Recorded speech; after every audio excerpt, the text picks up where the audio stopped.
O vapor do detergente subia, enquanto as zombarias choviam sobre ela. Você roubou esse anel da patroa? A humilhação cortava mais do que a água fria em suas mãos sofridas. Maria Júlia suportava cada insulto na cozinha de mármore, ignorada por aqueles que não sabiam que aquela mulher silenciosa guardava o poder de destruir o mundo deles. Parte 1. Naquela noite de outubro, o céu sobre Belo Horizonte parecia um veludo preto, bordado com as luzes tímidas das mansões distantes em Nova Lima. Dentro da cozinha de mármore travertino da nova residência no Belvedere, o vapor quente da água, misturado com o aroma do detergente de limão, subia em espirais lentas. As mãos de Maria Júlia, pequenas mas firmes, mergulhavam e saíam da pia como se dançassem. Ninguém ali sabia quem ela era, e talvez naquele momento nem ela mesma soubesse. Maria Júlia Silva sempre viveu entre dois mundos. Herdou o luxo ao se casar com Diogo, um dos empresários mais bem-sucedidos de Minas Gerais, dono de uma rede de hotéis que se estendia de Porto de Galinhas a Trancoso. Mas carregava no peito a humildade que aprendeu com sua mãe, uma empregada doméstica marcada pela dor da traição de um homem que prometeu amá-la para sempre. Mesmo vivendo em coberturas e circulando entre a alta sociedade, Maria Júlia preferia lavar sua própria roupa, regar seus gerânios e buganvílias, escrever à mão as receitas de família que sua avó lhe ensinou naquela cidadezinha no interior de Minas, onde nasceu. Sabia, no fundo de sua alma, que o dinheiro podia comprar tudo, menos a paz de quem tem raízes bem fincadas. Foi por isso que naquela noite, mesmo sendo a esposa legítima do anfitrião, aceitou ajudar sua comadre Lu a lavar a louça de um evento de gala. Lu estava doente, a diabetes havia se complicado, e o chefe da empresa de buffet ameaçou demiti-la se faltasse. Maria Júlia hesitou por um instante, mas não pôde recusar. Amar para ela era esse gesto invisível de cuidar, mesmo que ninguém visse. Chegou pela entrada de serviço, como nos tempos em que ajudava sua mãe nas casas da elite em sua infância em Belo Horizonte. Vestiu um avental simples de algodão, prendeu seu cabelo longo e ondulado em um coque e se colocou à disposição da gerente do evento. Não sabia ainda onde estava. Nem imaginava. Ninguém ali a reconheceu, e isso doeu menos do que deveria. A cozinha fervia com ordens, bandejas que iam e vinham, garçons tropeçando em instruções gritadas. Carla, a gerente, era uma mulher fria, de palavras cortantes e olhos treinados para menosprezar. Ao ver Maria Júlia lutando para equilibrar as taças de cristal boêmia, riu com desdém. Quem te ensinou a lavar cristal, moça? Isso é baccarat, não é panela de barro de Sabará. Maria Júlia, com a voz quase inaudível e o rosto vermelho, pediu desculpas. Tentou se concentrar, mas o destino parece ter prazer em testar os silenciosos. Quando Carla notou o anel de noivado no dedo de Maria Júlia, aproximou-se como uma fera farejando fraqueza. Esse anel, disse, observando com desprezo. Roubou da patroa? Aposto que nem sabe quanto vale essa pedra. Alguns colegas riram. Outros desviaram o olhar para os azulejos portugueses que decoravam as paredes, mas Maria Júlia sentiu pela primeira vez em muito tempo algo se quebrar por dentro.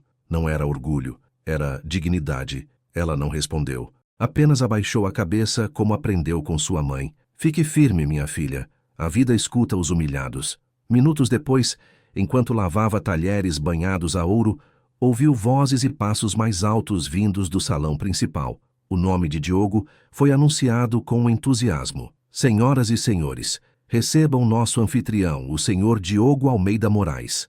O mundo parou. A água continuava escorrendo pelas mãos de Maria Júlia, mas seu corpo estava gelado. Uma funcionária comentou ao seu lado. Dá para acreditar que esta casa é dele? Comprou há 3 semanas. É linda, não é? Maria Júlia tremeu. Aquela era a famosa mansão em reforma, que Diogo havia dito que ela veria depois. Ele tinha comprado a propriedade sem lhe contar, escondeu dela. E agora, ali dentro, ela lavava as taças de sua própria festa. Com as mãos molhadas e o coração ardendo, caminhou até a entrada do salão, ainda invisível para todos. Viu Diogo sorrindo entre políticos e empresários. Estava impecável em seu terno Hugo Boss, mas parecia distante, longe do homem que prometeu protegê-la, longe do amor que jurou ser seu refúgio. Maria Júlia voltou para a cozinha em silêncio. Secou as mãos, olhou para o avental, lembrou-se de sua mãe, o quanto sofreu na vida por ser humilde demais, e entendeu. Não se tratava de status, tratava-se de justiça. Voltou ao salão. Seus passos ressoaram como sinos na igreja da cidadezinha onde nasceu. Os convidados se calaram, surpresos ao ver uma mulher de avental no meio da festa.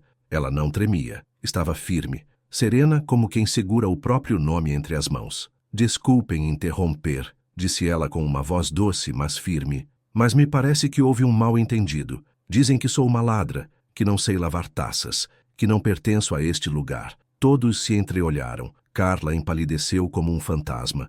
Eu só queria lembrar que este anel me foi dado por Diogo Almeida Moraes, que esta casa foi comprada com a promessa de me proteger, e que hoje, enquanto eu era humilhada, ele estava aqui, entre brindes, sem saber que sua esposa lavava a louça desta mansão. Diogo finalmente a viu. O mundo desabou em sua expressão. Ele tentou falar, mas ela levantou a mão com delicadeza. Não vim para brigar, vim para lembrar que o silêncio também é abandono, e que até o amor mais lindo apodrece quando se omite diante da injustiça. Maria Júlia se virou e saiu, deixando para trás o perfume do sabão de limão e o gosto amargo da verdade. Naquela noite, ela não dormiu com raiva, dormiu com alívio. Pela primeira vez em meses, sentiu que havia escolhido a si mesma. Você já sentiu o peso do silêncio quando mais precisava ser ouvida? Deixe um comentário nos contando de que cidade você está nos assistindo. Dê um like se esta história está tocando seu coração e se inscreva para saber como continua essa jornada de amor e dignidade. Será que Diogo conseguirá recuperar a confiança de Maria Júlia ou será tarde demais para o perdão? Parte 2. Os dias seguintes transcorreram como uma dança melancólica entre a resignação e a esperança. Maria Júlia se refugiou na casa de sua comadre Esperança, em um bairro tranquilo de Santa Teresa, onde o aroma de pão de queijo se misturava com o das flores de hibisco que pendiam dos quintais. Da janela do pequeno quarto que Esperança lhe oferecera, podia ver os artesãos trabalhando, suas mãos moldando o barro com a mesma paciência com que ela agora tentava moldar seu futuro. Diogo havia tentado ligar para ela incontáveis vezes. As mensagens se acumulavam em seu celular como folhas secas que o vento arrasta. Mas Maria Júlia não estava pronta para ouvir explicações. Precisava de tempo para entender o que havia acontecido com a mulher que um dia foi, a que ficava calada, enquanto outros decidiam por ela. Minha filha, disse-lhe Esperança uma manhã, enquanto preparavam um cafezinho na cozinha pequena, mas acolhedora. Às vezes o coração precisa se quebrar para entender seu verdadeiro valor. Esperança conhecia bem as cicatrizes do amor não correspondido. Seu marido a havia abandonado quando os filhos eram pequenos, deixando-a com 3 crianças e uma mercearia que mal dava para sobreviver. Mas ela dera a volta por cima, transformando sua dor em fortaleza, seu abandono em independência. Você acha que eu fiz bem? Perguntou Maria Júlia, mexendo distraidamente o açúcar em sua xícara. Eu acho que você fez a única coisa que podia fazer, se defender. Mas agora vem a parte mais difícil, Maria Júlia. Decidir se o amor vale o perdão, ou se a dignidade pesa mais que qualquer promessa. Enquanto isso, na mansão do Belvedere, Diogo caminhava como uma alma penada entre cômodos que de repente pareciam enormes e vazios. Havia demitido Carla imediatamente após o evento, mas isso não aliviava o peso da culpa que carregava no peito. Tinha se dado conta de que, em seu afã de proteger Maria Júlia das complexidades de seus negócios, ele a havia excluído das decisões mais importantes de suas vidas. A mansão que comprara como surpresa para o 5º aniversário de casamento agora parecia uma tumba de mármore. Cada quarto elegantemente decorado lhe lembrava a ausência de sua esposa. Havia imaginado levá-la para percorrer a casa, ver seus olhos brilharem de emoção ao descobrir o jardim com o chafariz de pedra-sabão que mandara trazer especialmente de ouro preto. Havia planejado mostrar-lhe o escritório que projetara pensando nela, com janelas amplas que davam para o jardim, onde ela poderia escrever seus poemas e ler os livros que tanto amava. Mas em vez de alegria, o que havia criado era dor. Em vez de proteção, havia semeado humilhação. Patrão, disse-lhe Dona Remédios, a cozinheira que trabalhava para a família há 15 anos. A Dona Maria Júlia veio esta manhã cedo buscar algumas de suas coisas. Diogo sentiu o coração acelerar. Ela falou com você? Disse alguma coisa? Sim, patrão, perguntou pelo senhor. Eu disse que o senhor não come nada há 3 dias, que mal dorme, que anda pela casa como um fantasma. Sabe o que ela me respondeu? Diogo balançou a cabeça, temendo a resposta. Ela me disse, diga a ele que espero que encontre uma maneira de falar comigo, sem que seja através de outras pessoas. E que quando o fizer, que não seja para se desculpar pelo que aconteceu, mas para me explicar por que permitiu que acontecesse. Essas palavras cravaram-se no peito de Diogo como lascas de turmalina negra. Maria Júlia não queria ouvir "me desculpe". Queria entender como haviam chegado até ali. Queria saber quando ela havia deixado de ser sua companheira para se tornar alguém a quem proteger, mantendo-a na ignorância. Naquela tarde, Diogo tomou uma decisão. Dirigiu-se a Santa Teresa, mas não à Casa de Esperança. Foi caminhar pelas ruas de paralelepípedos onde ele e Maria Júlia haviam passeado durante o namoro, quando ele ainda era um jovem empresário cheio de sonhos e ela uma estudante de letras que trabalhava nos fins de semana em uma livraria do centro. Ele parou em frente à igreja de Santa Teresa, onde haviam se casado 7 anos antes. O adro estava cheio de ipês roxos floridos, suas pétalas cobrindo o chão como um tapete. Ali ele se sentou no mesmo banco onde Maria Júlia costumava esperá-lo quando terminava suas aulas na faculdade. Lembrou-se da primeira vez que a viu. Ela estava organizando um sarau de poesia na livraria, com aquela concentração serena que a caracterizava. Usava um vestido simples de algodão azul e o cabelo preso em uma trança. Quando ela ergueu o olhar e seus olhares se cruzaram, Diogo soube que havia encontrado a mulher com quem queria compartilhar sua vida. "Com licença", dissera ele aproximando-se timidamente. "Sabe a que horas começa a apresentação?" "Em meia hora", respondeu ela com um sorriso que iluminou todo o lugar. "Você gosta de poesia?" "Não muito", confessou ele com honestidade. "Mas gosto de como você fica organizando tudo isso." Ela havia corado, mas não desviou o olhar. Naquela noite, depois de ouvir 3 poetas locais recitarem versos sobre amor e desamor, Diogo ousou convidá-la para tomar um café. "Meu nome é Diogo", disse ele, estendendo a mão. "Maria Júlia", respondeu ela. "Mas meus amigos me chamam de Maju. Posso te chamar assim? Primeiro você teria que ser meu amigo." "E o que eu tenho que fazer para isso?" "Me provar que não está interessado apenas em como eu fico organizando as coisas." Aquela conversa fora o início de tudo. Diogo lembrou-se de como, nos meses seguintes, eles se conheceram lentamente. Ele lhe contava sobre seus sonhos de expandir o pequeno hotel que herdara de seu avô.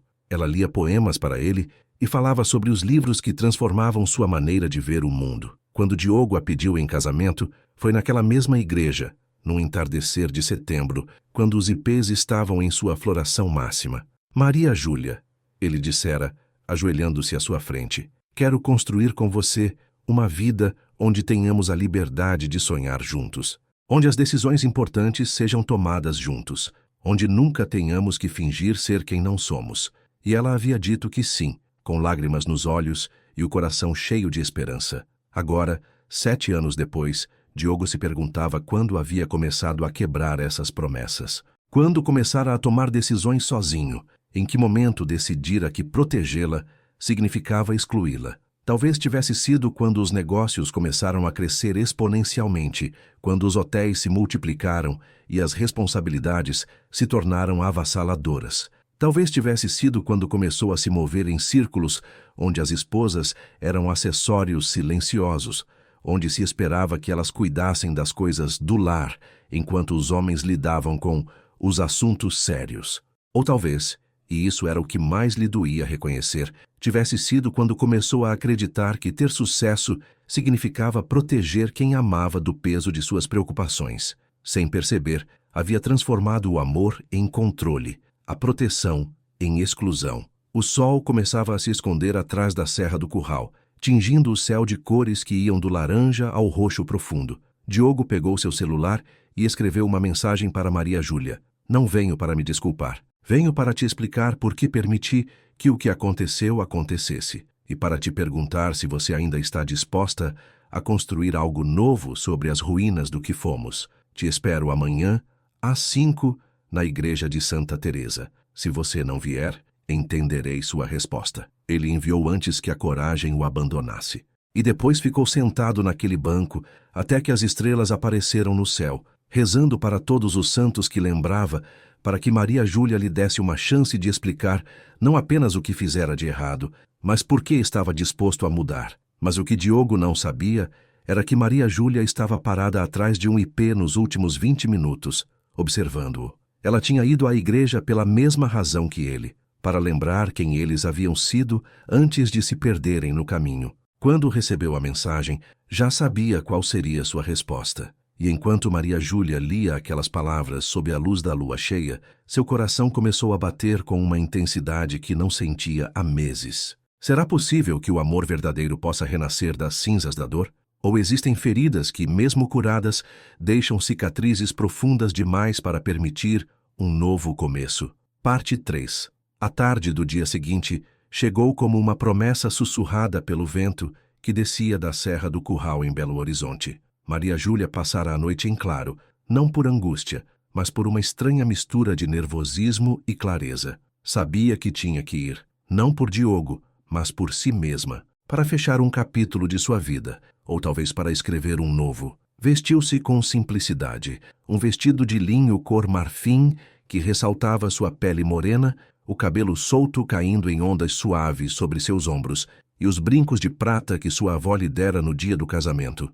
Olhou-se no espelho e, pela primeira vez em muito tempo, reconheceu-se. Ali estava a mulher que fora antes de se perder nas expectativas dos outros, antes de se tornar invisível em sua própria vida. Esperança a acompanhou até a porta. Lembre-se, minha filha, disse ela pegando suas mãos, que ouvir não significa perdoar, e perdoar não significa esquecer. Faça o que seu coração mandar, mas não abandone sua razão. O adro da igreja de Santa Teresa estava banhado pela luz dourada da tarde. As pétalas dos ipês roxos haviam caído como chuva roxa sobre as pedras, criando um tapete natural que estalava suavemente sob os pés. Diogo já estava lá, sentado no mesmo banco onde a esperara tantas vezes durante o namoro. Mas agora parecia diferente. Seus ombros, usualmente erguidos com a confiança do sucesso, estavam ligeiramente caídos. Suas mãos, normalmente seguras, brincavam nervosamente com as chaves do carro. Quando a viu se aproximar, levantou-se imediatamente. Por um momento, nenhum dos dois falou. Olharam-se como se fosse a primeira vez, como se estivessem se redescobrindo depois de uma longa viagem. Obrigado por vir, disse Diogo finalmente, sua voz quase inaudível. Não vim por você, respondeu Maria Júlia com uma honestidade que cortou o ar como uma faca. Vim por mim, porque preciso entender o que aconteceu com a gente. Ele assentiu, entendendo que este encontro seria diferente de qualquer conversa que já tiveram. Podemos caminhar? Perguntou Diogo. Começaram a percorrer lentamente o adro, seus passos sincronizados pelo costume, embora entre eles houvesse uma distância que não era apenas física. Maria Júlia, começou Diogo, sua voz mais firme agora. O que aconteceu naquela noite na casa não foi um acidente. Foi o resultado de anos de decisões que tomei acreditando que estava te protegendo, quando na verdade estava te excluindo. Ela não respondeu, mas seu silêncio não era falta de interesse. Era a atenção profunda de quem está disposta a ouvir até o fim. Sabe quando começou? Continuou ele. Foi há 3 anos, quando expandimos os hotéis para Trancoso. Havia problemas com as licenças, complicações políticas, ameaças de grupos que queriam sua parte do negócio. Uma noite, cheguei em casa e você estava lendo no jardim, tão serena, tão em paz. E pensei, não posso contaminar a tranquilidade dela com meus problemas. Então, não te contei nada. Eles pararam em frente ao chafariz de pedra que enfeitava o centro do adro. A água caía em cascatas suaves, criando um murmúrio constante que parecia acompanhar suas palavras. Mas essa primeira decisão de te proteger levou a outra, e depois a outra. Continuou Diogo. Parei de te consultar sobre os investimentos. Parei de te contar sobre as viagens de negócios. Parei de te incluir nas decisões sobre nossa vida, porque me convenci de que era minha responsabilidade carregar todo o peso.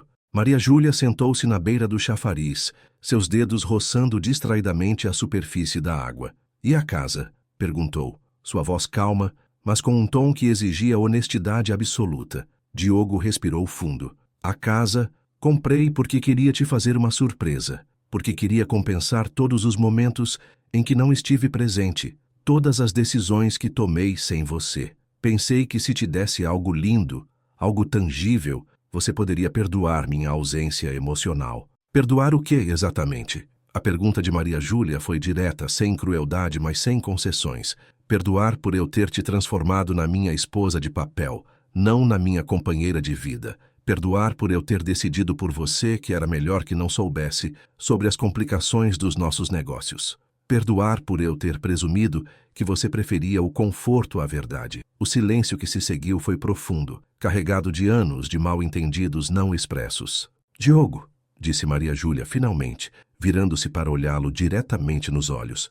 Sabe o que mais me doeu naquela noite? Ele balançou a cabeça. Não foi ser humilhada, não foi lavar pratos na minha própria casa. Foi perceber que o homem com quem me casei havia desaparecido sem que eu me desse conta. O Diogo que conheci me pedia opinião sobre tudo, desde o livro que eu estava lendo até o que eu sonhava para o nosso futuro. Aquele Diogo jamais teria tomado uma decisão importante sem me consultar. As palavras de Maria Júlia caíram sobre Diogo como chuva em terra seca. Ele entendeu que sua esposa não estava chorando pelo que havia perdido materialmente, mas pela conexão emocional que se desgastara tão gradualmente que nenhum dos dois percebeu até ser tarde demais. Como chegamos até aqui? Perguntou ele, mais para si mesmo do que para ela. Chegamos aqui porque você confundiu sucesso com sabedoria e proteção com controle, respondeu Maria Júlia. E eu cheguei aqui porque confundi conforto com felicidade e silêncio com paz. Ela se levantou do chafariz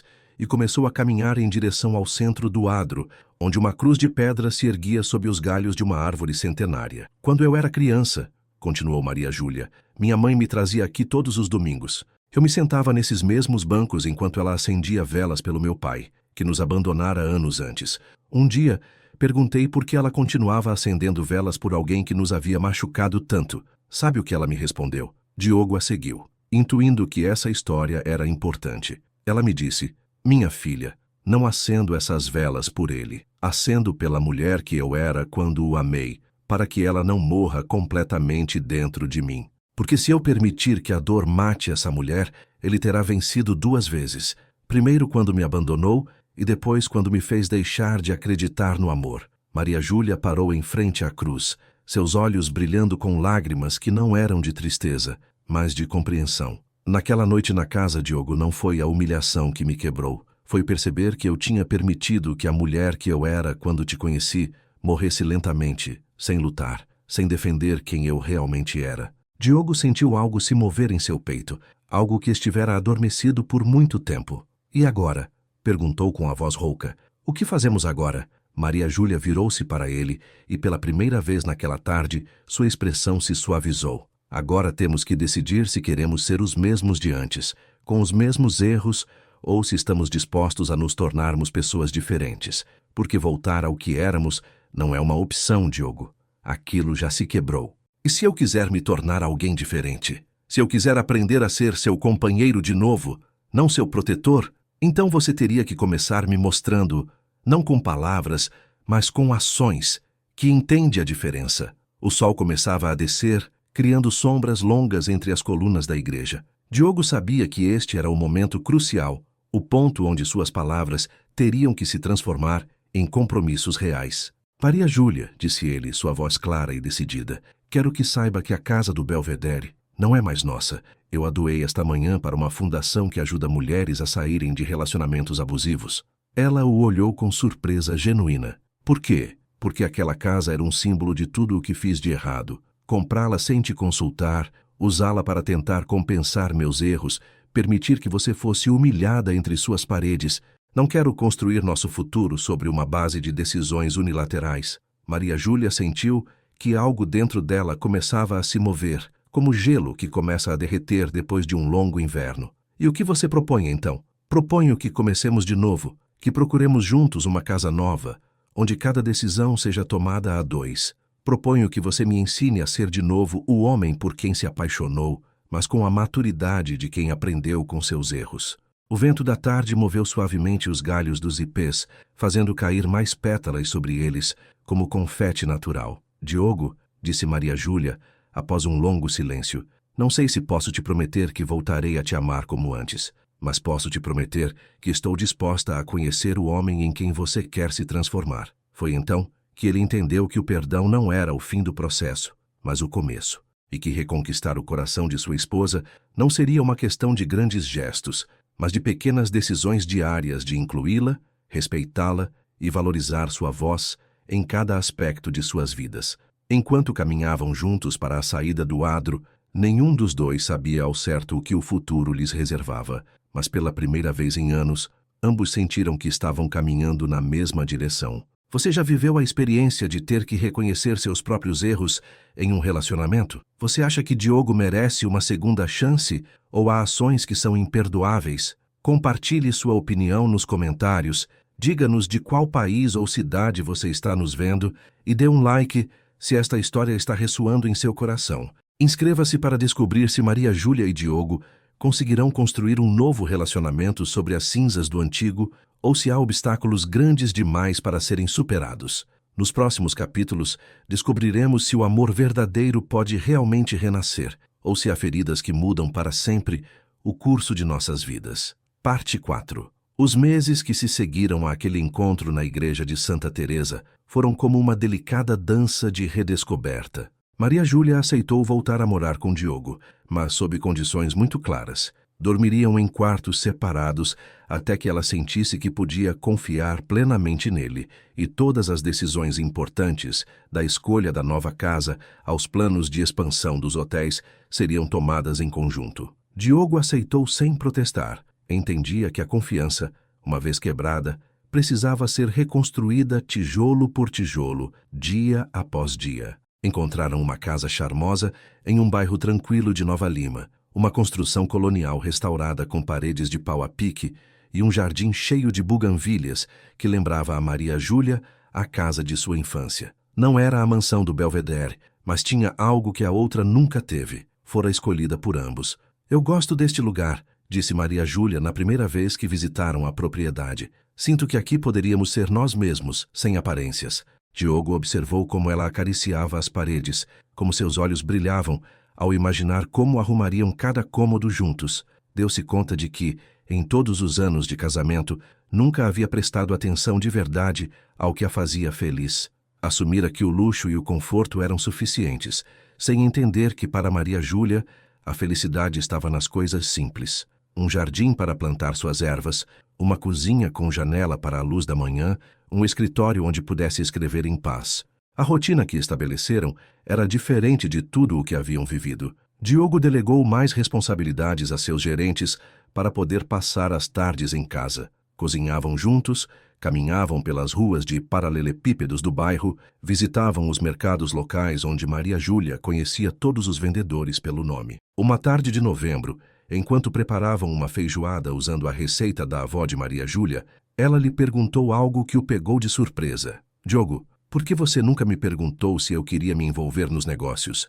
Ele parou no meio do preparo da farofa, a pergunta flutuando no ar como o aroma que enchia a cozinha. Acho que presumi que não te interessava. Você sempre preferiu seus livros, sua escrita. Mas alguma vez você me perguntou? Diogo virou-se para ela, a colher de pau ainda em suas mãos.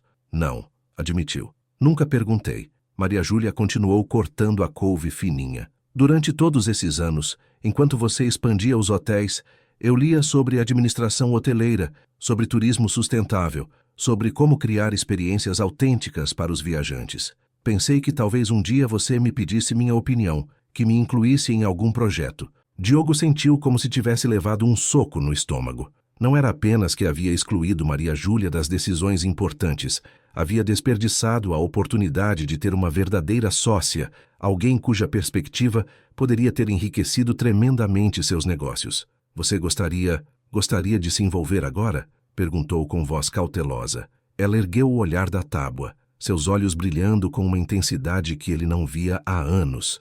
Eu adoraria. Mas só se for porque você realmente valoriza o que eu posso agregar, não porque se sente culpado. Foi assim que Maria Júlia se tornou a diretora de experiências culturais dos hotéis de Diogo. Sua primeira proposta foi transformar um dos hotéis de Porto de Galinhas em um centro de turismo cultural, onde os hóspedes pudessem aprender sobre as tradições locais, participar de oficinas de artesanato e conhecer a verdadeira história da região. Os turistas não querem apenas um lugar luxuoso para ficar, explicou Maria Júlia durante a primeira reunião executiva da qual participou. Eles querem conexão, autenticidade, histórias que possam levar para casa no coração, não apenas nas fotografias. Os gerentes a ouviram com atenção, surpresos com a profundidade de seus conhecimentos e a clareza de sua visão. Diogo sentiu-se orgulhoso, mas também humilde ao perceber quanto talento sempre tivera ao seu lado, sem saber aproveitar. No entanto, nem tudo era harmonia em seu processo de reconstrução. Havia noites em que a distância física entre seus quartos parecia um abismo emocional. Havia momentos em que Maria Júlia ficava calada durante as refeições, perdida em pensamentos que Diogo não se atrevia a perguntar. E havia ocasiões em que ele sentia a tentação de tomar decisões rápidas, sem consultá-la, caindo nos velhos padrões que tanto dano haviam causado. Uma dessas ocasiões chegou em dezembro, quando surgiu a oportunidade de se expandir para Recife. Um investidor japonês estava interessado em formar uma sociedade, mas exigia uma resposta imediata. Diogo sentiu a urgência familiar, a adrenalina dos negócios chamando-o para agir rápido. Estava a ponto de assinar o contrato preliminar quando lembrou as palavras de Maria Júlia. Todas as decisões importantes seriam tomadas em conjunto. Naquela noite, durante o jantar, ele lhe apresentou a proposta completa. Sei que eles precisam de uma resposta amanhã, disse Diogo, mas não vou assinar nada sem saber o que você pensa.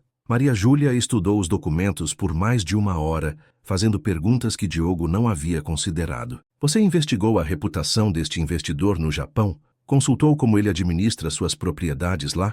Verificou se seus padrões de trabalho coincidem com os nossos? Diogo percebeu que, em seu entusiasmo pela expansão, havia ignorado aspectos fundamentais. Passaram a noite toda pesquisando, fazendo ligações internacionais, consultando advogados especializados em investimento estrangeiro. Ao amanhecer, tinham uma decisão: recusar a proposta. O histórico trabalhista dele em outros países é questionável, explicou Maria Júlia. Se nos associarmos a ele, estaríamos comprometendo tudo o que construímos sobre o respeito aos nossos funcionários. Diogo cancelou a reunião, perdendo o que muitos teriam considerado uma oportunidade milionária. Mas naquela noite, quando Maria Júlia lhe sorriu pela primeira vez em meses com genuíno orgulho, ele soube que havia tomado a decisão certa. Obrigada, disse ela, por me ouvir, por confiar no meu critério. Obrigado a você por me salvar de um erro que poderia ter sido catastrófico. Foi nesse momento que Maria Júlia se aproximou dele e, pela primeira vez desde a noite da humilhação, pegou em sua mão. Diogo, disse ela suavemente, acho que estamos aprendendo a ser uma equipe de novo, mas, justo quando parecia que haviam encontrado seu ritmo, surgiu um obstáculo que nenhum dos dois havia antecipado. Esperança, a comadre de Maria Júlia, adoeceu gravemente. Os médicos diagnosticaram câncer de pâncreas em estágio avançado. Maria Júlia se tornou sua principal cuidadora, dividindo seu tempo entre os projetos do hotel, seu casamento em reconstrução e as necessidades de sua querida amiga. Você não pode estar em todos os lugares ao mesmo tempo, disse-lhe Diogo uma noite, depois de encontrá-la dormindo sobre livros de trabalho na mesa da cozinha. A esperança esteve lá para mim quando eu mais precisei, respondeu Maria Júlia, com olheiras profundas, mas com determinação inabalável. Não vou abandoná-la agora. Diogo entendia, mas também via como o estresse estava afetando sua esposa. Decidiu fazer algo que o Diogo de antes jamais teria considerado. Reorganizou completamente seus horários para poder cuidar de Esperança também. Você não precisa fazer isso, disse-lhe Maria Júlia quando o viu chegar ao hospital com uma mala cheia de coisas para Esperança. Sim, eu preciso, respondeu ele, porque tudo o que importa para você, importa para mim, e porque aprendi que o amor não é apenas proteger quem você ama, mas acompanhá-la em suas batalhas. Durante as semanas seguintes, Diogo conheceu uma faceta de Maria Júlia que nunca tinha visto completamente. Sua capacidade infinita de cuidar, sua fortaleza emocional, sua habilidade de encontrar esperança nos momentos mais sombrios. Viu como ela lia poemas para Esperança quando a dor era forte demais para falar. Como cantava canções de ninar quando a morfina a fazia delirar. Como segurava sua mão durante as noites intermináveis no hospital. E também viu como tudo isso a estava consumindo. Uma madrugada, depois de uma noite particularmente difícil em que Esperança tivera uma crise, Diogo encontrou Maria Júlia chorando no estacionamento do hospital. Não aguento mais, sussurrou ela entre soluços. Ela está morrendo e não há nada que eu possa fazer para impedir. Diogo a abraçou, sentindo o corpo de sua esposa tremer com uma mistura de esgotamento e dor. Você não tem que impedir, disse ele suavemente. Só tem que estar lá. E isso já é tudo. E se não for suficiente, meu amor, Diogo usou esse termo pela primeira vez em meses, e sentiu como Maria Júlia relaxou ligeiramente em seus braços. Para a esperança, sua presença é o maior presente que você pode dar a ela. Você não tem que salvá-la, só tem que amá-la. Naquela noite, pela primeira vez desde que voltaram a morar juntos, Maria Júlia não foi para seu quarto separado. Ficou aninhada no sofá da sala, nos braços de Diogo, sentindo que, depois de tanto tempo reconstruindo seu relacionamento como sócios, estavam começando a reconstruí-lo como amantes. 3 dias depois, Esperança morreu em paz, com Maria Júlia e Diogo ao seu lado, segurando suas mãos enquanto ela se despedia deste mundo. No velório, Maria Júlia leu um poema que havia escrito para sua amiga. Ela se foi como chegou à minha vida, me ensinando que o amor verdadeiro não é apenas ficar nos momentos doces, mas permanecer quando o mundo desmorona, quando as palavras não alcançam, quando só resta o silêncio de 2 corações que batem juntos contra a escuridão. Diogo ouviu aquelas palavras e entendeu que Maria Júlia não estava falando apenas de esperança. Estava falando deles, do que haviam conseguido construir nos últimos meses, do tipo de amor que haviam decidido cultivar. Um que permanece mesmo quando é difícil, que se compromete não apenas com a felicidade, mas também com a luta. Naquela noite, depois do funeral, Maria Júlia aproximou-se de Diogo com uma expressão que ele não conseguiu decifrar completamente. "Quero te perguntar uma coisa", disse ela, "e preciso que você seja completamente honesto comigo." "Sempre", respondeu ele. "Você acha que poderíamos tentar ser marido e mulher de novo? Não apenas sócios, não apenas companheiros de casa, marido e mulher de verdade." Diogo sentiu o coração acelerar. "Você tem certeza? Está realmente pronta?" Maria Júlia aproximou-se mais dele, seus olhos brilhando com uma mistura de vulnerabilidade e determinação. "Durante estes meses eu vi o homem por quem me apaixonei, mas também conheci um novo. O homem que pode admitir seus erros, que pode mudar, que pode estar presente, não apenas nos momentos fáceis, mas também nos difíceis. E eu acho que estou me apaixonando pelos 2. Diogo a beijou então suavemente no início, e depois com toda a paixão contida de meses de reconstrução, de paciência, de esperança. Mas nenhum dos 2 sabia que sua história estava prestes a enfrentar a prova mais difícil de todas. Uma que testaria não apenas seu amor reconstituído, mas a própria essência de quem haviam decidido ser. Você teve que cuidar de alguém que ama enquanto luta para curar sua própria vida? Você acha que Diogo e Maria Júlia realmente superaram seus problemas? Ou ainda há obstáculos grandes demais a enfrentar? O amor verdadeiro parece estar voltando às suas vidas, mas será forte o suficiente para o que está por vir? Parte 5. A primavera chegou a Belo Horizonte com uma explosão de cores que parecia celebrar o renascer de Maria Júlia e Diogo. Os ipês floriam por toda a cidade. As buganvílias de seu jardim haviam crescido exuberantes, e o projeto do Hotel Cultural em Porto de Galinhas estava dando frutos além de suas expectativas mais otimistas. Os hóspedes chegavam não apenas pelos quartos de luxo, mas pelas experiências autênticas que Maria Júlia havia desenhado. Oficinas de cerâmica com mestres artesãos de Minas, aulas de culinária tradicional com avós locais, expedições guiadas por historiadores que contavam as verdadeiras lendas da região. "Olha isso", disse Maria Júlia a Diogo uma manhã de abril, mostrando-lhe as avaliações online do hotel. "Escuta o que esta família do Canadá escreveu. Nós não apenas ficamos em um hotel, nós vivemos o Brasil. Voltamos para casa transformados, com novos amigos e um entendimento profundo de uma cultura que agora levamos no coração." Diogo leu por cima do ombro de sua esposa, respirando o aroma de seu shampoo de coco que sempre o acalmava. "Sabe do que eu mais gosto nisso?", disse ele, envolvendo-a com os braços. "Do quê?" "Que estamos criando algo que nem você nem eu poderíamos ter alcançado sozinhos. Isso é verdadeiramente nosso." Maria Júlia recostou-se em seu peito, sentindo a solidez de sua presença, a segurança de saber que tinha um companheiro verdadeiro. "Diogo", disse ela suavemente, "tem algo que quero te contar." "Diga."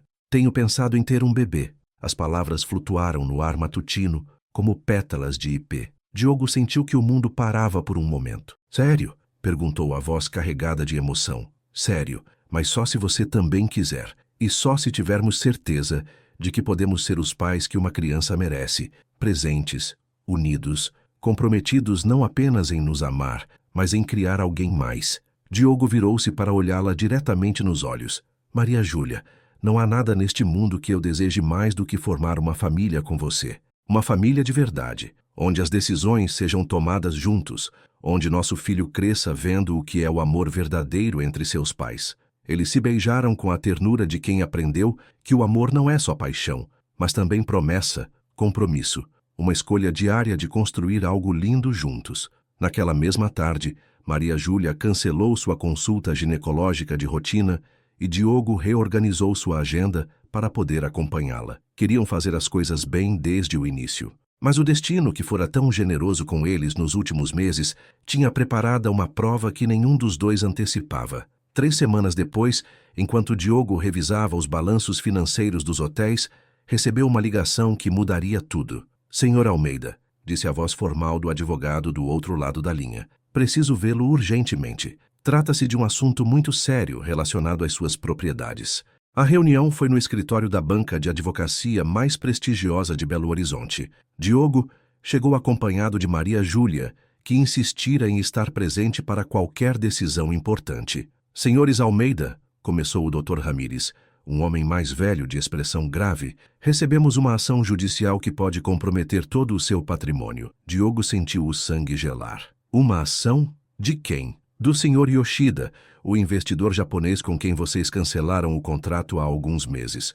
Maria Júlia e Diogo se entreolharam, lembrando daquela decisão que haviam tomado juntos após investigar o questionável histórico trabalhista do homem. "Mas nós nunca assinamos nada com ele", disse Maria Júlia. "Houve apenas conversas preliminares."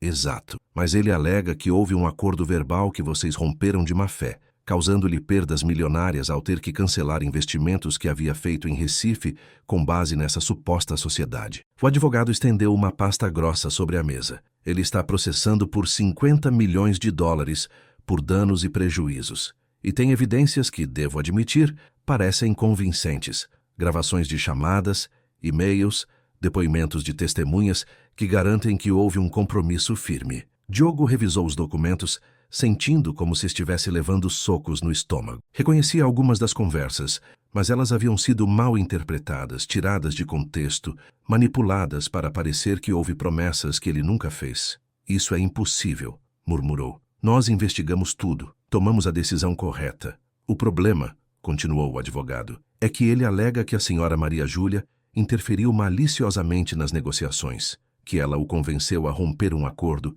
que já estava praticamente fechado." Maria Júlia sentiu como se tivessem jogado um balde de água fria nela. "Ele está dizendo que a ação é especificamente contra mim?" "Contra ambos. Mas ele argumenta que a senhora, Dona Maria Júlia, não tinha o conhecimento nem a experiência para avaliar uma oportunidade de negócio dessa magnitude e que sua interferência custou milhões ao cliente dele." A sala se encheu de um silêncio tenso. Maria Júlia entendia perfeitamente o que estava acontecendo. Não estavam apenas atacando suas finanças, mas a legitimidade de seu papel como sócia de Diogo, seu direito de ter voz nas decisões empresariais. "Quais são nossas opções?" perguntou Diogo. "Legalmente podemos contestar a ação. Tenho confiança de que podemos provar que nunca houve um acordo vinculante, mas o processo pode durar anos e custar milhões em honorários. Enquanto isso, todas as suas propriedades ficariam congeladas. Vocês não poderiam vender, investir ou expandir." "E a outra opção?" O advogado respirou fundo. "Yoshida fez uma proposta de acordo extrajudicial. Ele está disposto a retirar a ação em troca de vocês lhe pagarem 15 milhões de dólares e que a senhora Maria Júlia se retire permanentemente de qualquer participação nos negócios da rede hoteleira." As palavras caíram como bombas na sala. Maria Júlia sentiu o mundo balançar ao seu redor. Tudo o que havia construído, tudo o que havia provado, todo o caminho que percorrera para se tornar uma verdadeira sócia de Diogo, tudo isso estava sendo ameaçado. "Isso é extorsão", disse Diogo, a voz tremendo de raiva. "É um acordo legal", corrigiu o advogado. "E devo adverti-los que, se não aceitarem e perdermos o caso, vocês podem perder tudo. Os hotéis, esta casa, suas economias, tudo." Saíram do escritório em silêncio, cada um perdido em seus próprios pensamentos. Durante o caminho para casa, nenhum dos dois falou. O peso do que acabaram de ouvir era grande demais para palavras imediatas. Naquela noite, sentados em seu jardim sob as estrelas, finalmente conversaram. "É exatamente isso que ele quer", disse Maria Júlia. "Nos separar. Fazer você acreditar que estar comigo custa caro demais." "Jamais vou acreditar nisso", respondeu Diogo imediatamente. Jamais. Mas Diogo, você tem que ser prático. Se perdermos tudo, não teremos hotéis, não teremos casa, não teremos nada para sustentar a família que queremos formar. E se aceitarmos o acordo? Maria Júlia fechou os olhos, sentindo cada palavra cortar sua alma. Se aceitarmos o acordo, preservamos os hotéis, mantemos nosso futuro financeiro. Mas eu tenho que renunciar a tudo o que construí, a tudo o que provei que posso fazer. Ficaram em silêncio por um longo tempo, o som dos grilos preenchendo a noite. Maria Júlia, disse Diogo finalmente, lembra o que você me disse sobre sua mãe? Sobre as velas que ela acendia na igreja? Sim, você disse que ela as acendia pela mulher que fora quando amou seu pai, para que ela não morresse completamente dentro dela. Maria Júlia assentiu, sem entender para onde a conversa estava indo. Se aceitarmos este acordo, continuou Diogo, estaremos matando a mulher que você é agora. Estaríamos permitindo que este homem destrua tudo o que construímos juntos, não apenas financeiramente, mas como casal. Mas se não aceitarmos, podemos perder tudo. Tudo o quê? Dinheiro? Propriedades? Diogo virou-se para ela pegando suas mãos. Maria Júlia, se aprendi algo nestes meses, é que tudo não são as coisas que temos. Tudo é quem somos quando estamos juntos. É a capacidade de tomar decisões em equipe. É o respeito mútuo. É a confiança que reconstruímos. Lágrimas começaram a rolar pelas bochechas de Maria Júlia. Você está dizendo que prefere arriscar tudo a me pedir para renunciar? Estou dizendo que prefiro ser pobre com você como minha sócia verdadeira, do que rico com você, reduzida a ser apenas minha esposa silenciosa outra vez. Maria Júlia o olhou nos olhos e viu neles algo que a tranquilizou profundamente. Viu o homem que se apaixonara pela mulher que lê livros e tem opiniões, não pelo acessório silencioso que alguns esperam que as esposas sejam. Está bem, disse ela. Vamos lutar. Tem certeza? Tenho certeza, porque você tem razão. Lutamos demais para nos tornarmos quem somos agora, para permitir que alguém nos force a retroceder. Eles se abraçaram sob as estrelas, sabendo que haviam tomado a decisão certa, embora fosse a mais arriscada. Mas o que não sabiam era que Yoshida esperava exatamente essa resposta. Ele tinha preparado um arsenal de evidências falsificadas, testemunhas compradas e um plano para destruir não apenas suas finanças, mas sua reputação e seu casamento. 2 dias depois, veio o primeiro golpe. A mídia publicou uma matéria sobre a esposa ambiciosa que destruiu um negócio milionário por ciúmes. As redes sociais se encheram de comentários cruéis sobre Maria Júlia, alguns chegando ao ponto de ameaças. O segundo golpe veio uma semana depois. 3 funcionários dos hotéis, subornados por Yoshida, testemunharam que haviam ouvido Maria Júlia dizer que não permitiria que nenhum estrangeiro se aproveitasse de seu marido, sugerindo que sua oposição ao negócio fora xenófoba e não baseada em critérios empresariais válidos. O terceiro golpe foi o mais devastador. Yoshida vazou gravações editadas de conversas telefônicas, onde parecia que Diogo havia prometido explicitamente formar a sociedade, eliminando as partes onde ele dissera claramente que tudo estava sujeito à investigação e aprovação. Ele está nos destruindo sistematicamente, disse-lhes o Dr. Ramírez durante uma reunião de emergência. A opinião pública está contra vocês. A mídia os transformou em vilões, e agora essas gravações, embora saibamos que estão editadas, serão muito difíceis de desacreditar em um julgamento. Maria Júlia estava praticamente reclusa em casa para evitar os repórteres que a seguiam. Diogo tivera que contratar segurança particular depois que desconhecidos apareceram em sua casa gritando insultos. Talvez devêssemos reconsiderar o acordo, sussurrou Maria Júlia uma noite, depois que um grupo de pessoas pichou seu carro com as palavras ambiciosa e destruidora de lares. Não, disse Diogo firmemente. Não vamos permitir que ele nos vença com mentiras e manipulação. Mas, Diogo, isso está nos destruindo. Está me destruindo. Não posso sair de casa, não posso ir aos hotéis. Os funcionários me olham como se eu fosse um monstro. Então nós vamos embora. O quê? Diogo levantou-se com uma determinação que Maria Júlia nunca vira. Nós vamos embora do Brasil. Venderemos tudo o que pudermos antes que seja congelado legalmente. Pegaremos o dinheiro e começaremos de novo em outro lugar, juntos. Maria Júlia o olhou como se ele tivesse enlouquecido. Você está disposto a abandonar tudo o que construiu? A empresa do seu avô, sua vida inteira? Maria Júlia, disse ele ajoelhando-se à sua frente. Minha vida inteira é você. Todo o resto são apenas coisas.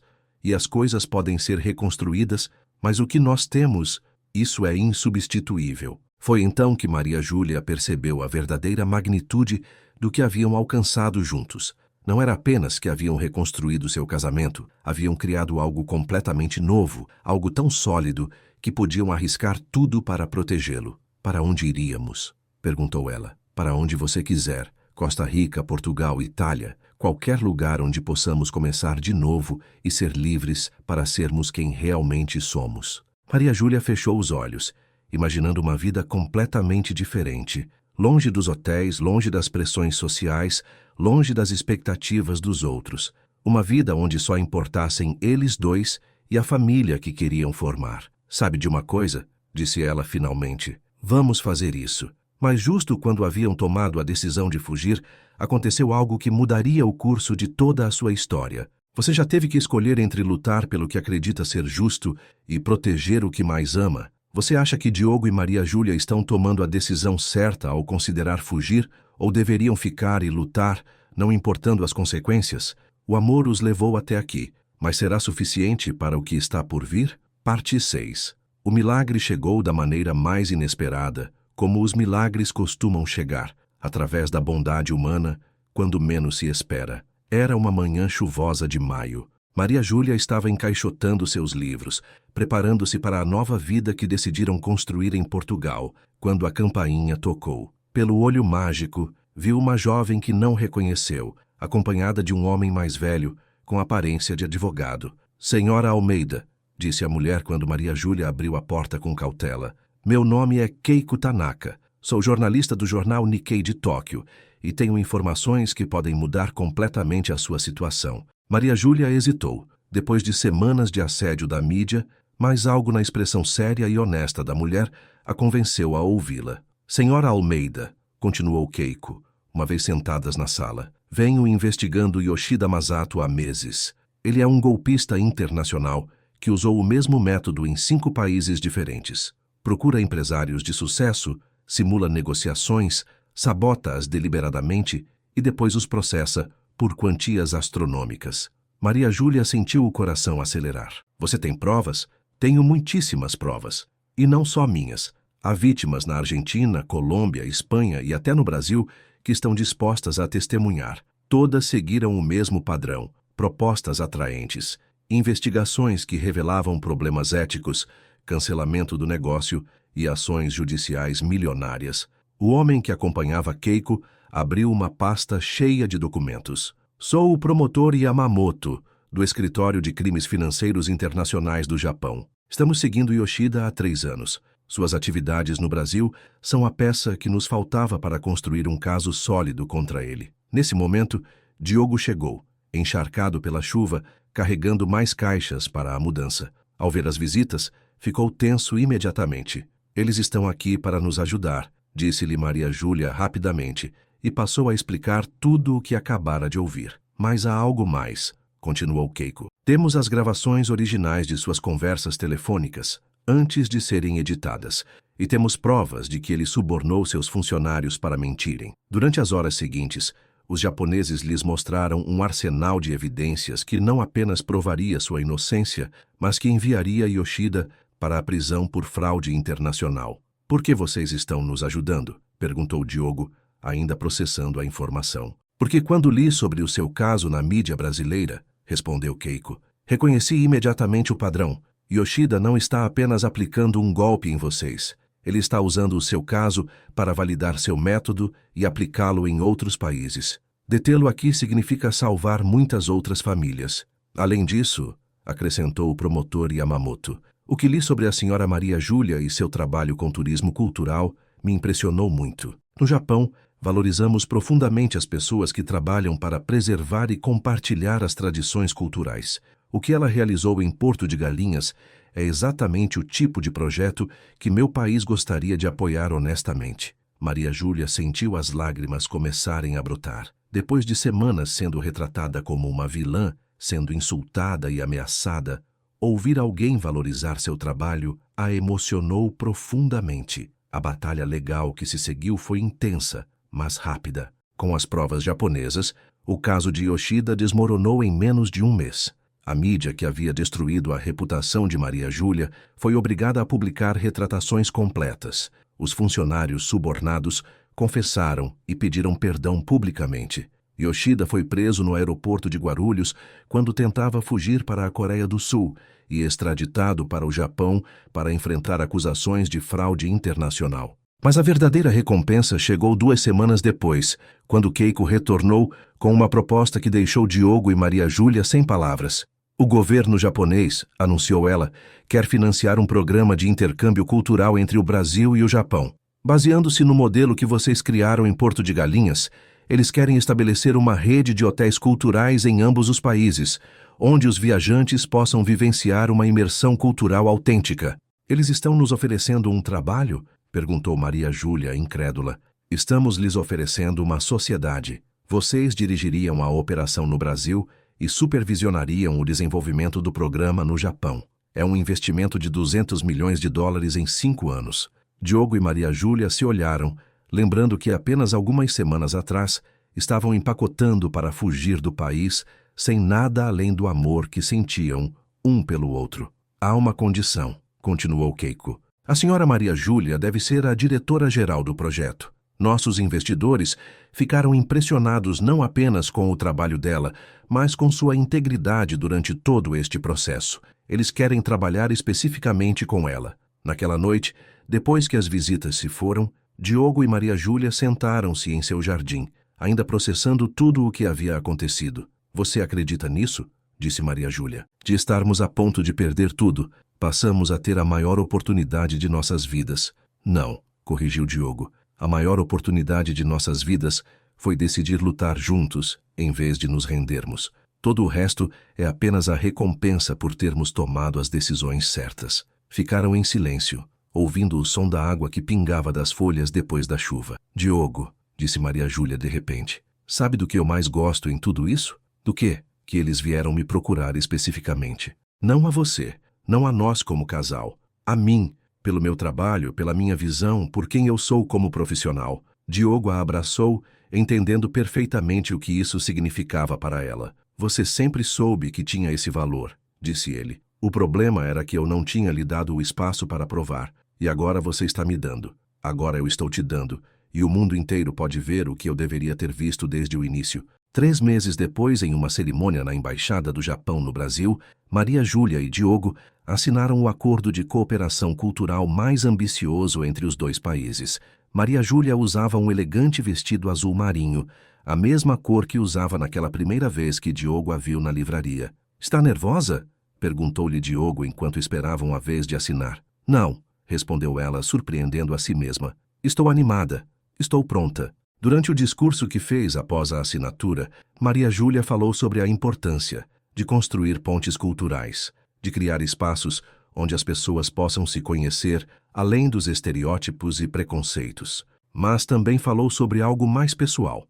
Este projeto não teria sido possível sem que eu aprendesse uma lição fundamental, que as sociedades mais fortes, sejam entre países ou entre pessoas, são construídas sobre a base do respeito mútuo, da comunicação honesta e da disposição para crescer juntos. Meu marido e eu aprendemos que o amor verdadeiro não é proteger o outro das dificuldades, mas enfrentá-las juntos, como uma equipe. Diogo a ouvia da plateia, sentindo um orgulho tão profundo que pensou que o coração ia saltar do peito.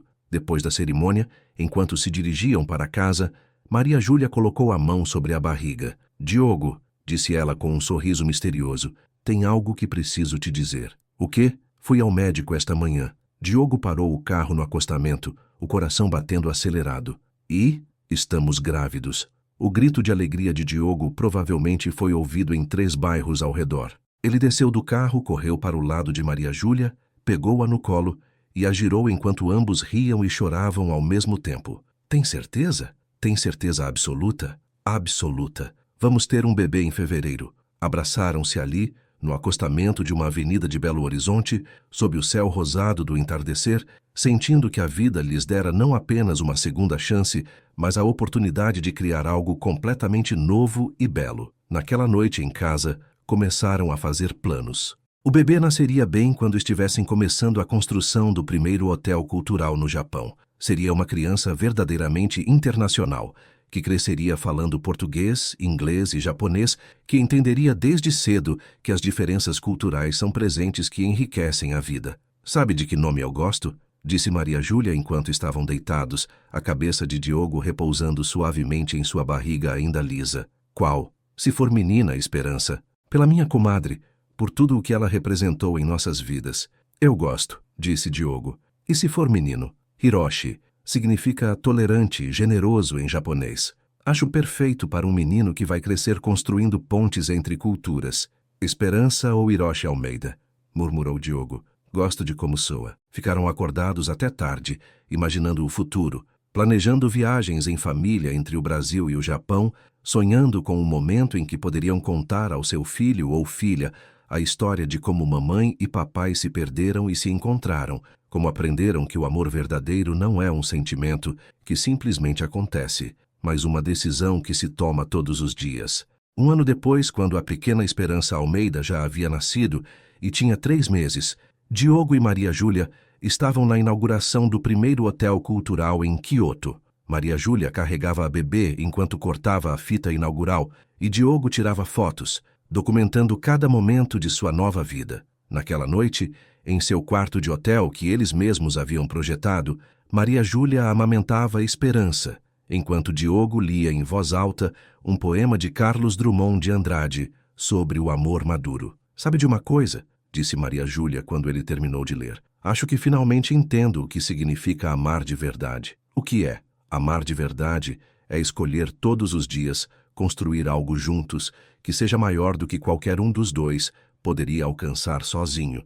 É decidir que a pessoa que você ama não merece apenas sua proteção, mas seu respeito, sua confiança e sua admiração. Diogo fechou o livro e se aproximou delas, seus 2 amores, sua vida inteira resumida naquela cama de um hotel a milhares de quilômetros de casa, mas sentindo-se mais em casa do que nunca. Eu te amo, Maria Júlia Silva Almeida, disse ele, usando o nome completo dela como gostava de fazer nos momentos mais importantes.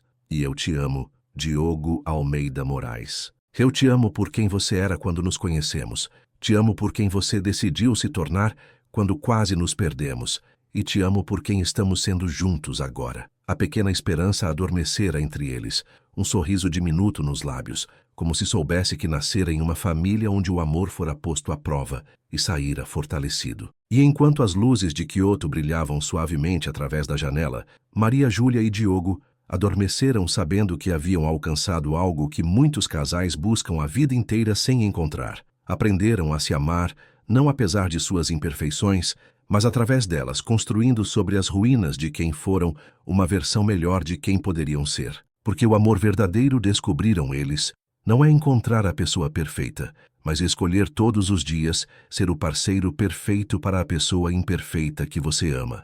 E nessa escolha diária, nessa decisão constante de crescerem juntos, encontraram não apenas a felicidade, mas a plenitude. Sua história começara com uma humilhação em uma cozinha de mármore, mas florescera em jardins de 2 continentes. Sobrevivera a traições e mentiras, crescera em hospitais e tribunais, e finalmente dera fruto em uma nova vida que carregava em seu nome a esperança de um mundo onde as diferenças são pontes, não muros.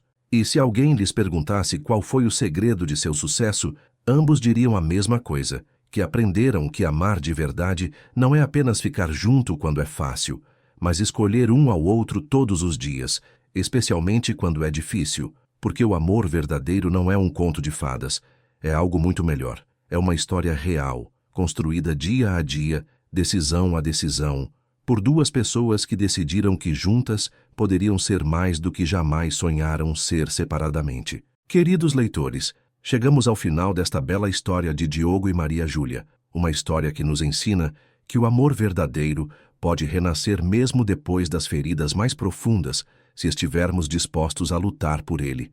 O que você achou deste final? Acredita que Maria Júlia e Diogo conseguiram construir um amor autêntico e duradouro? Você se identificou com alguma parte de sua jornada? Adoraríamos saber sua opinião nos comentários. Conte-nos de que cidade ou país você está nos assistindo. Compartilhe se esta história tocou alguma fibra sensível em seu coração.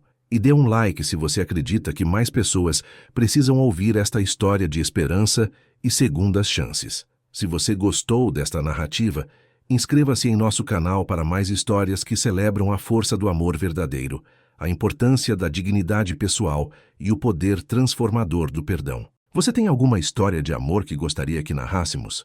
Há algum tema sobre relacionamentos que gostaria que explorássemos? Deixe suas sugestões nos comentários.